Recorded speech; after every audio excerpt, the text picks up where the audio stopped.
क्योंकि जिसने हमारी रचना की है वो जानता है कि हमारे लिए क्या सही है क्या नहीं। एक बहुत पुरानी कहानी है जिसमें बहुत बड़ी सीख छिपी है। एक आदमी कई देशों की यात्रा करके अपने दोस्त के घर लौटा। रात उन्हीं के यहाँ ठहरा।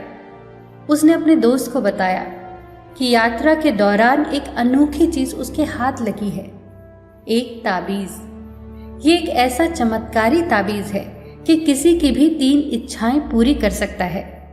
उसने आगे कहा, मैंने सोचा था कि ये तुम्हें दूंगा, पर अब मैं डरता हूं कि दूं या ना दूं। मेरी भी 3 इच्छाएं इस ताबीज ने पूरी की हैं, मगर परिणाम बहुत भयंकर थे। और जिन जिन को भी मैंने ये ताबीज दिया उनकी इच्छाएं तो पूरी हुई, पर बहुत खतरनाक तरीके से। ये सब बातें दोस्त की पत्नी सुन रही थी। तुरंत उसने अपने पति से ताबीज मांगने को कहा। पति के मन में भी 3 इच्छाएं पूरी करवाने का लालच तो था, पर साथ ही साथ डर भी था। पर पत्नी तो अड़ गई और बोली, उन्होंने जरूर गलत तरीके से मांगा होगा, इसीलिए सबको पीड़ा हुई। हम बिल्कुल ठीक तरीके से मांगेंगे। आखिरकार उन दोनों के हाथ में था वो ताबीज। सोच में पड़ गए कि क्या मांगे। पत्नी ने कहा, 1 लाख रुपए मांग लो। उस समय 1 लाख रुपए बहुत बड़ी बात थी। आखिरकार दोनों ने मिलकर मांग ही लिए 1 लाख रुपए। ताबीज अचानक झटक कर हाथ से गिर गया, मतलब मांग पूरी हो गई।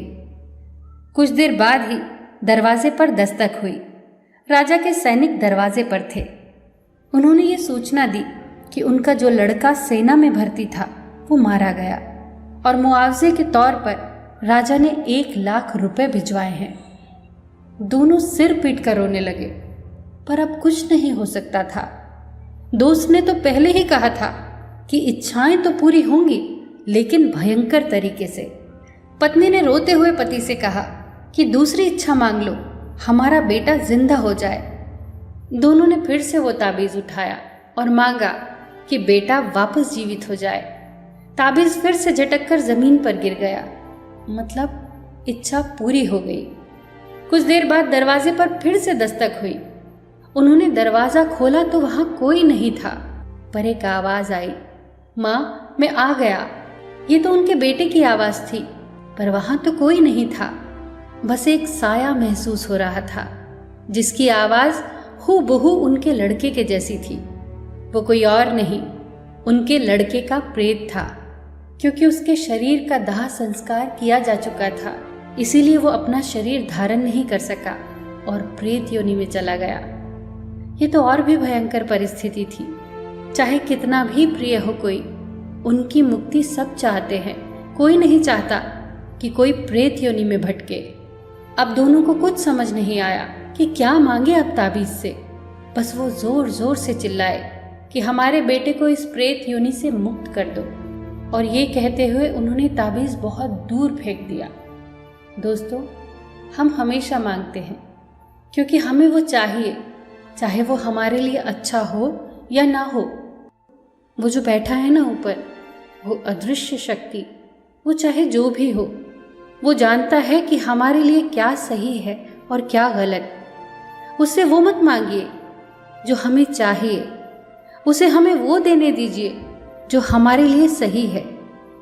एक समझदार व्यक्ति ईश्वर से कभी नहीं कहता कि मेरी प्रार्थना पूरी कर। वो हमेशा यही कहता है कि जो तेरी मर्जी है वही करना। बस एक बात याद रखिए, आपकी हर चाल के बाद अगली चाल वो चलता है, वो ऊपर बैठा बाजीगर।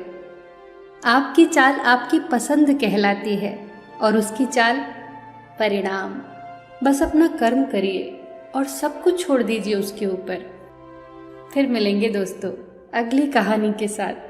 तब तक के लिए अपना ख्याल रखिए और हमेशा मुस्कुराते रहिए।